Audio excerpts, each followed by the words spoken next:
Alors nous sommes arrivés Daf Mem de Shabbat, donc Daf Mem pour le mercredi Shvi'i Shel Pesach, donc 21 Nissan, 7e jour de Pesach.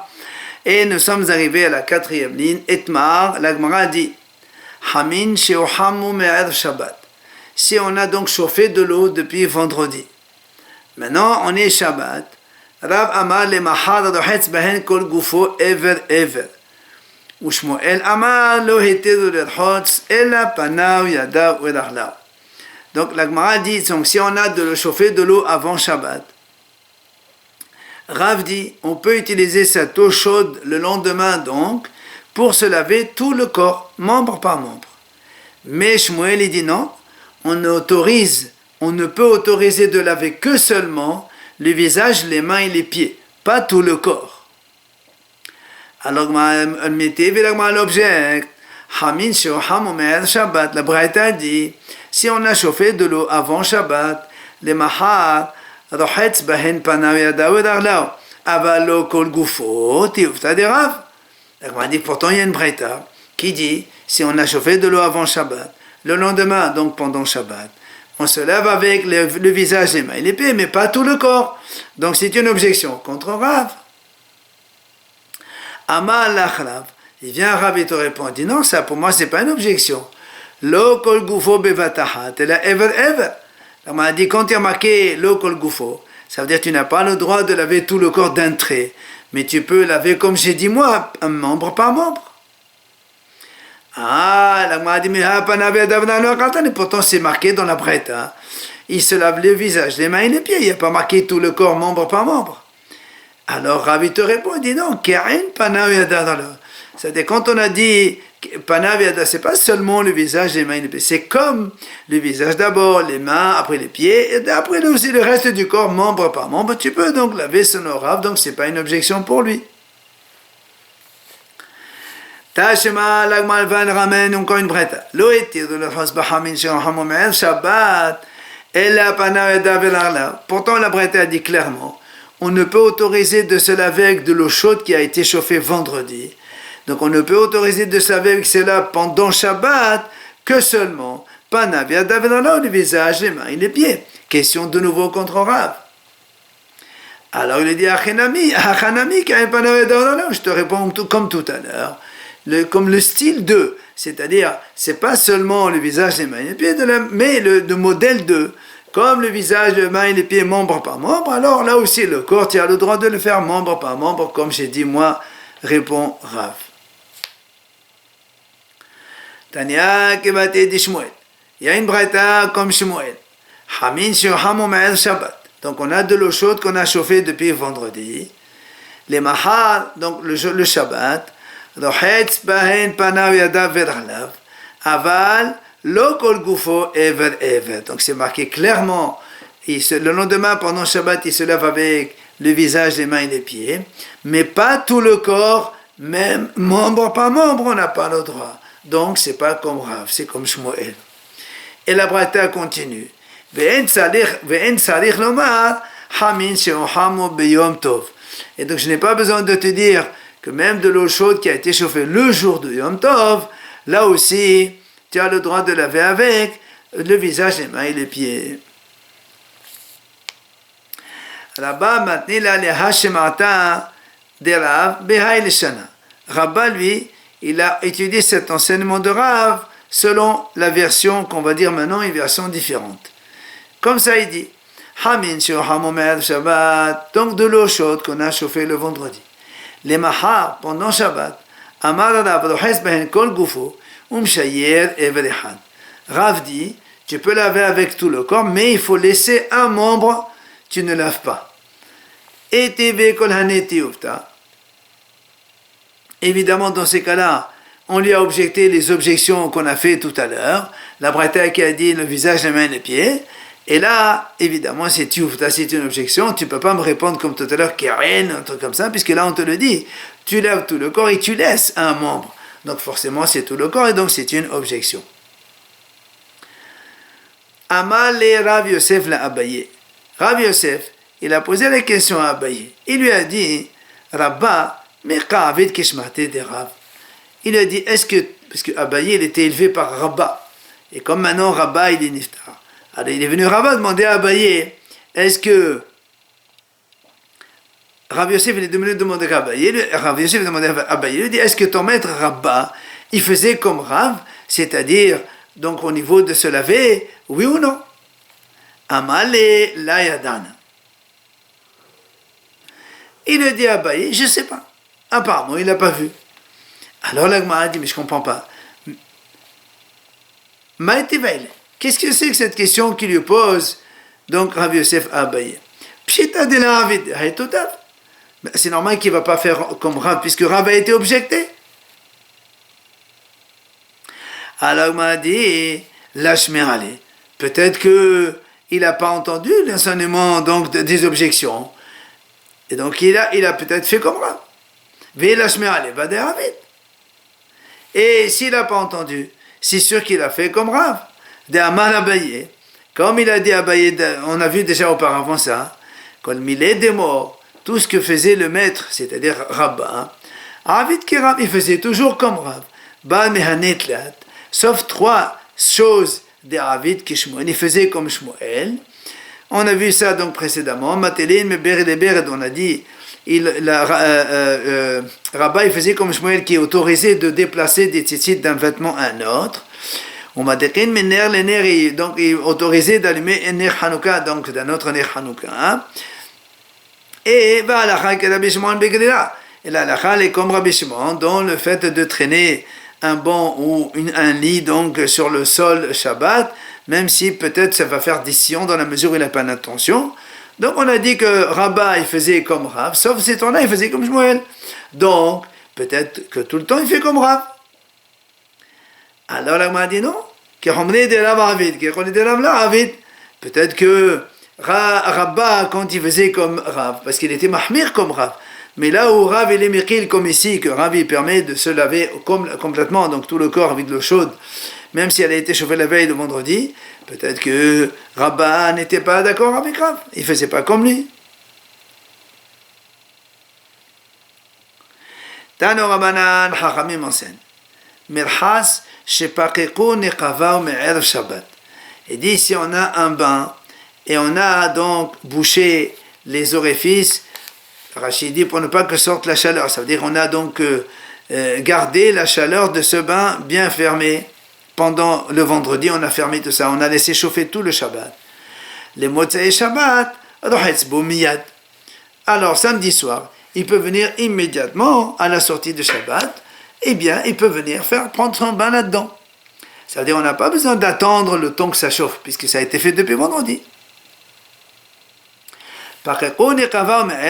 Si maintenant on a fait ça la veille de Yom Tov, les Mahar, donc le jour même de Yom Tov, il a le droit, donc, le jour même de Yom Tov, d'entrer dans ce bain, seulement Mézia, c'est-à-dire pour transpirer. Donc, il utilise ça en tant que sauna. Mais il ne prend pas le bain. Après, il va se rincer dans la maison, la chambre extérieure. Amar Rav Yehuda, il y avait donc une histoire dans le bain de Bnei Brak. Donc effectivement, on a donc fermé toutes les issues d'évaporation, donc comme ça, donc ça chauffe bien depuis la veille de Yom Tov. Et les Mahar, et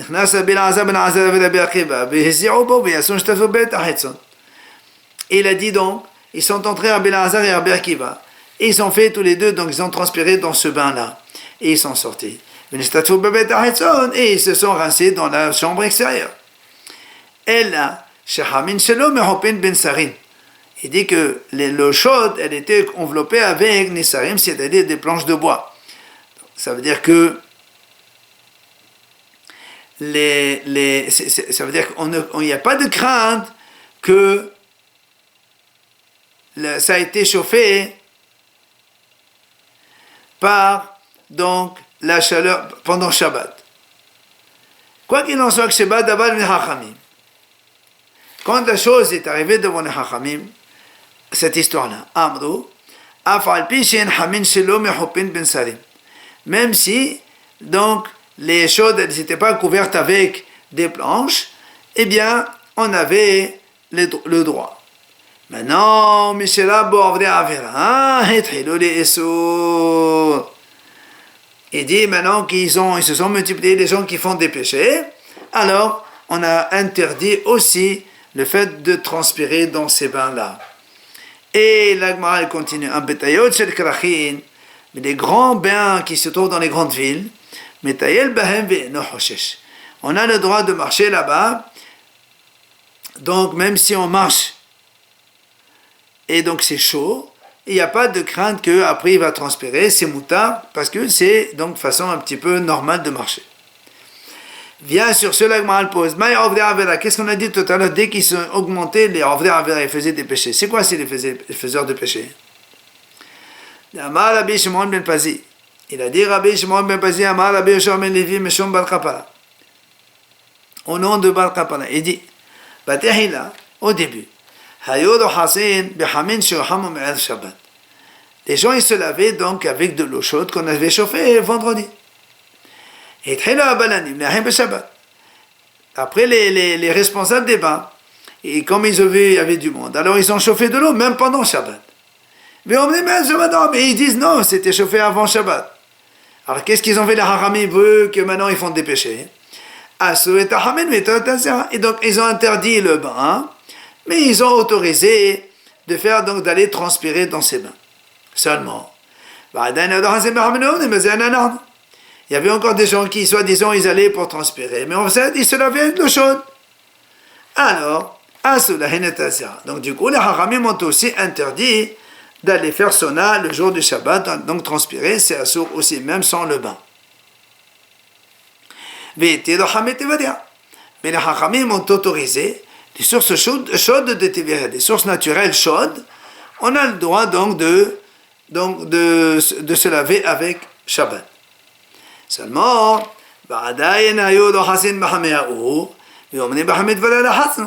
les gens ils continuaient à aller se laver dans de l'eau chaude chauffée par le feu normal. Et ils disent non, on était dans les sources chaudes de Tiveriade, nous on n'a pas autre chose.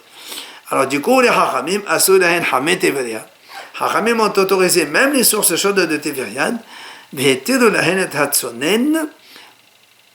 et ils ont autorisé seulement les douches donc avec donc à se laver avec de l'eau froide. Et quand ils ont vu là-haut, ils ont vu que les gens ne tenaient pas devant cette xéra-là, et on sait qu'on ne peut pas faire une xéra sur un tzibour quand il ne peut pas donc résister, donc supporter cela. Ils ont réautorisé les sources chaudes de Teveria, et la transpiration, donc elle reste interdite, comme on a dit. Amar Rava. Rava dit, Haïman de Aval Adrabanan, celui qui transgresse les paroles des Hachamim, Share le Mekle le Avariana. On est autorisé de l'appeler Avarian. Avarian, c'est-à-dire un rachat. L'Agma a dit Keman. Où tu as vu ça? Il dit Kehetana. C'est comme le Tana qui a dit. On l'a vu nous. Les bains des grandes villes. On a dit, on a le droit de marcher là-bas, même si en marchant on transpire, mais il n'y a pas de péché parce que c'est des grands bains et donc c'est un peu naturel de marcher dedans.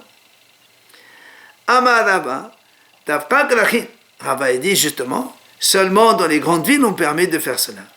Ava dekfarim, là, mais c'est des petits villages, les bains dans les villages on n'a pas le droit de faire ça. Pourquoi? Parce que comme ils sont petits les bains là-bas, la chaleur qui s'accumule elle est beaucoup plus importante, évidemment ça va faire transpirer beaucoup, et donc c'est la zéra, et c'est les hachamim qui ont interdit cela.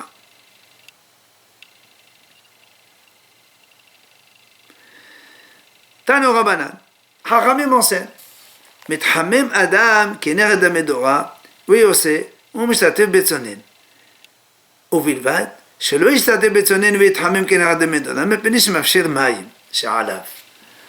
Hachamim disent comme ça, un homme il a le droit de se mettre devant donc un chauffage pour se réchauffer lui-même, et quand il est bien chaud il sort, il va donc se rincer à l'eau froide, et donc ça c'est moutarde, même si quand son corps il est chaud, l'eau froide donc elle réchauffe un petit peu, eh ben c'est pas grave. Aval. Mais, la Gemara dit, ou vilvad, mais, il fait pas l'inverse. C'est-à-dire, il va d'abord aller se rincer à l'eau froide, après il vient se réchauffer devant le chauffage, parce que dans ces cas-là, il va aussi faire chauffer l'eau qu'il a sur lui. Mafshir maim she'alav, il va donc tiédir l'eau qu'il a sur lui.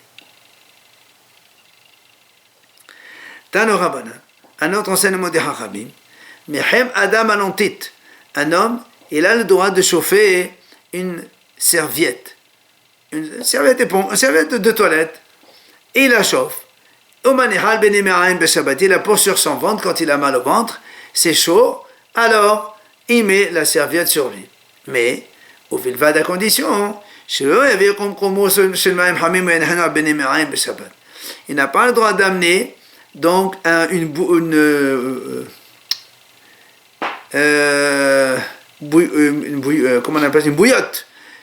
d'eau chaude.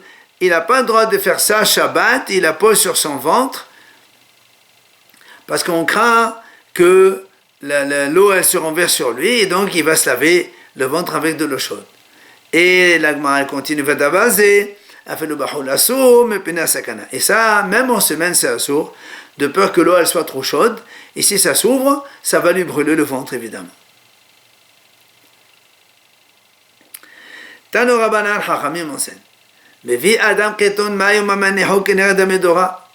homme, il a le droit d'apporter donc une carafe d'eau, une bouteille d'eau, et le pose devant la cheminée.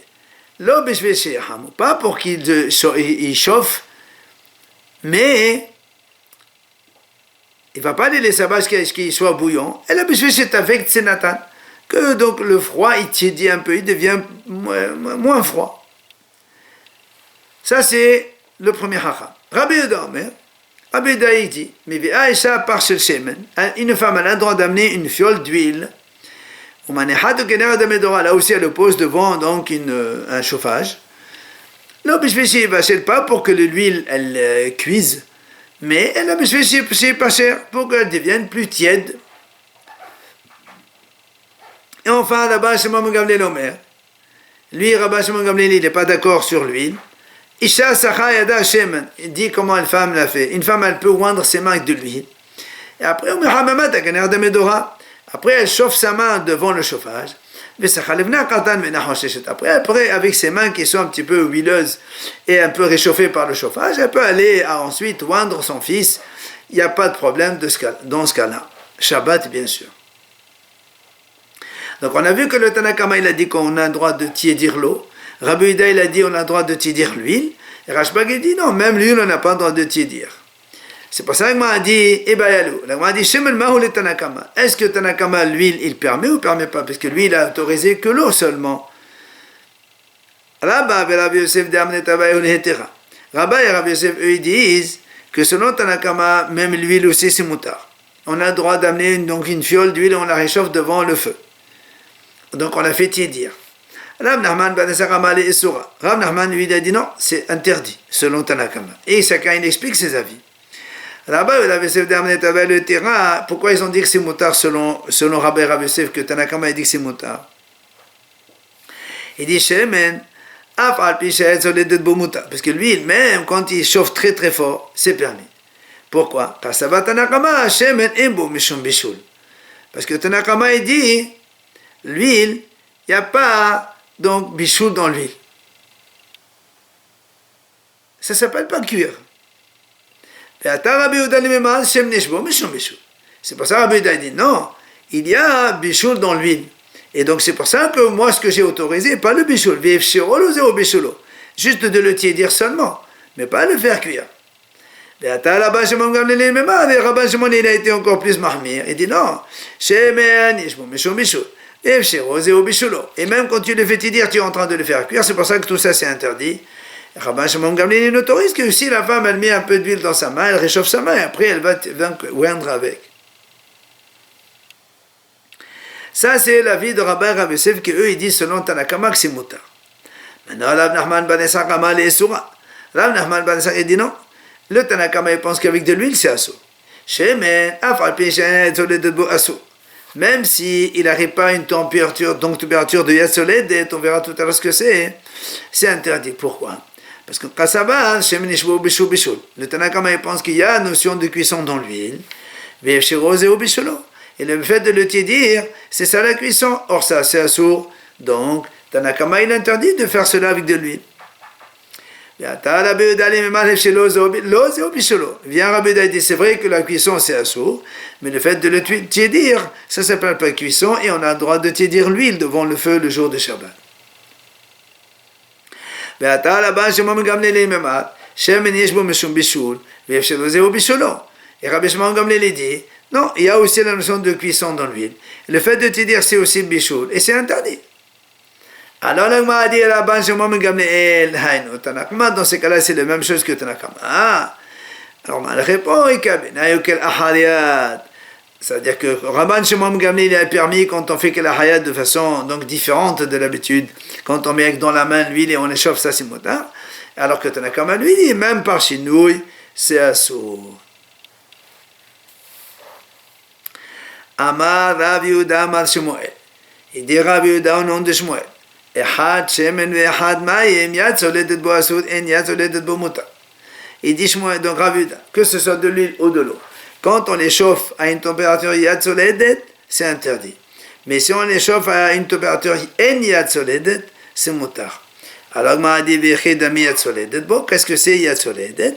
Amadalahaba, Kol Shekele, Soshaltenok Nechwit. Donc, si on met sur le ventre d'un petit bébé, et donc comme il a la peau fragile, si elle se brûle, ça s'appelle Yad Soledet. Hachamim estime cela à 45 degrés. Donc, si on arrive jusqu'à 45 degrés, c'est interdit. Moins, ce serait permis. Amar Rav Yitzhak Balavdimi, il a dit Rav Yitzhak Balavdimi, Pam Ahad Nirnasi Ahad Rabbi le Bet HaMerhatz. Une fois, je suis entré au bain derrière Rabbi, donc notre Rabbi Kadosh, et donc je voulais prendre la fiole d'huile, la mettre dans le bain, donc l'eau chaude du bain, pour tiédir cela, pour chauffer. Et Amali, Rabbi m'a dit la chose suivante. Tol bechlesheni veten. Ne chauffe pas la fiole directement dans le bain où là-bas on est dans Kli Rishon, c'est-à-dire le premier ustensile qui est sur le feu. Verse de l'eau chaude, donc de la baignoire, dans un ustensile. Donc l'ustensile il devient Klesheni. Et après tu mets la fiole d'huile d'olive là-bas, de l'huile, tu la mets dedans pour réchauffer. Et donc l'Agma a dit Shema Minatlat. On déduit de cette histoire-là 3 enseignements. Premièrement, Shema Mina Shem Nishbo Mishum Bishul. Si il lui a dit de ne pas mettre la fiole d'olive directement dans la baignoire, d'eau chaude, ça veut dire qu'il y a la notion de cuisson dans l'huile. Ou Shema Mina Keleshini non, mais parce que comme il a dit, tu verses d'abord de l'eau chaude dans un ustensile, après tu chauffes l'eau. Donc Keleshini, c'est pas mes vachettes. Ou Shema Mina, et s'il lui a dit tu peux la mettre, Hefsher Ose au Bishulo. Et donc même le Hefsher dire c'est la même chose que cuisson.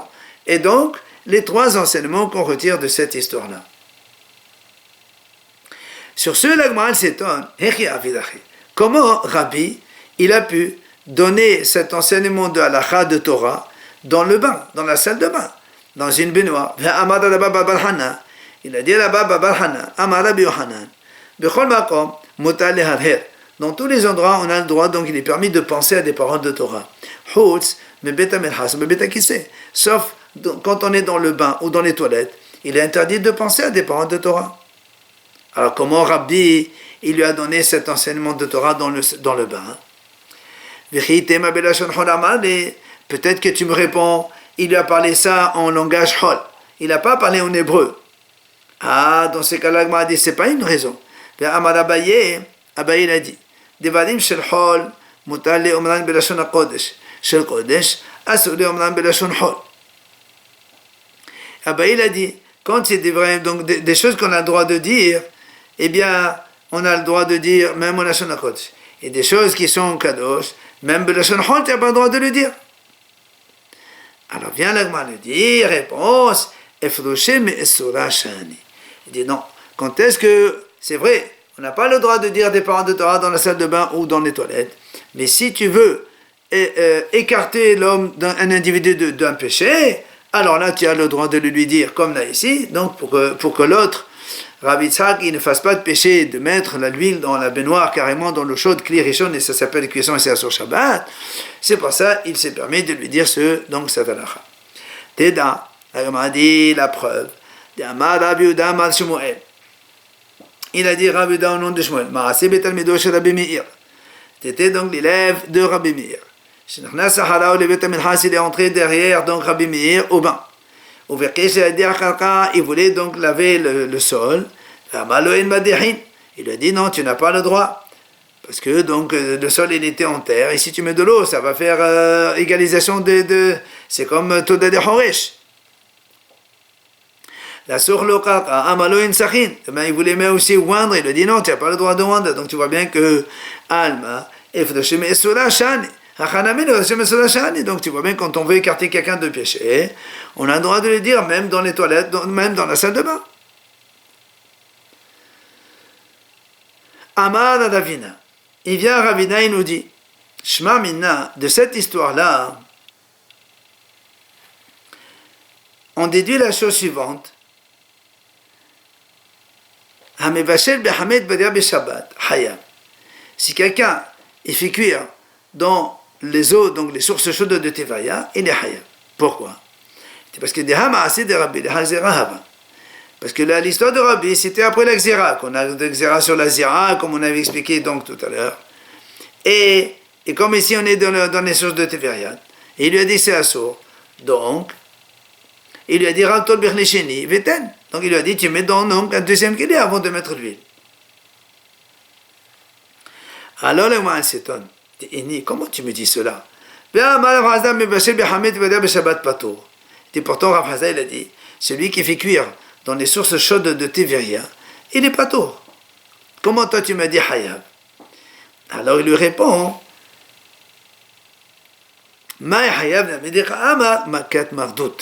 quand il dit hayab, c'est pas hayab hatat ou autre, c'est makat pardout, ça veut dire qu'il faut le frapper.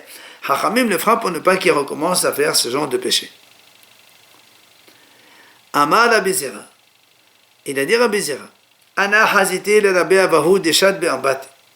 Moi j'ai vu Rabbi Avahu qui a flotté, donc le chat, il a nagé, il a marché dans la baignoire.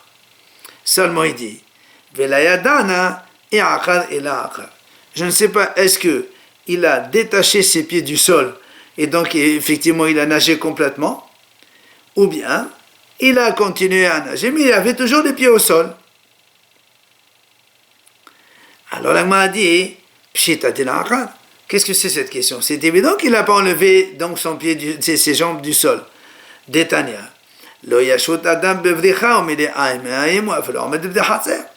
Puisque la Braïta a dit un homme n'a pas le droit de donc nager même dans un bassin ou une piscine pleine d'eau, même si elle est dans la hatser. Ça veut dire qu'il n'y a pas ici de problème de déplacer l'eau de Shot Ahid vers Shot Arabim. Et si elle est dans la cour, les deux sur Shot Ahid, même cela, la Braïta a dit que c'est assourd de nager. Alors comment tu as dit là-bas que Rabbi Avahu, tu ne sais pas s'il a détaché ses pieds du sol ou pas? C'est sûr qu'il n'a pas détaché, sinon c'est assourd. La Gemara répond la kashia. Non, ça c'est pas une question. Pourquoi? Quand est-ce que les Hachamim ont dit que c'est assourd de nager dans une piscine? C'est quand il n'y a pas de barrière pour empêcher que l'eau elle sorte donc de la bordure du bassin.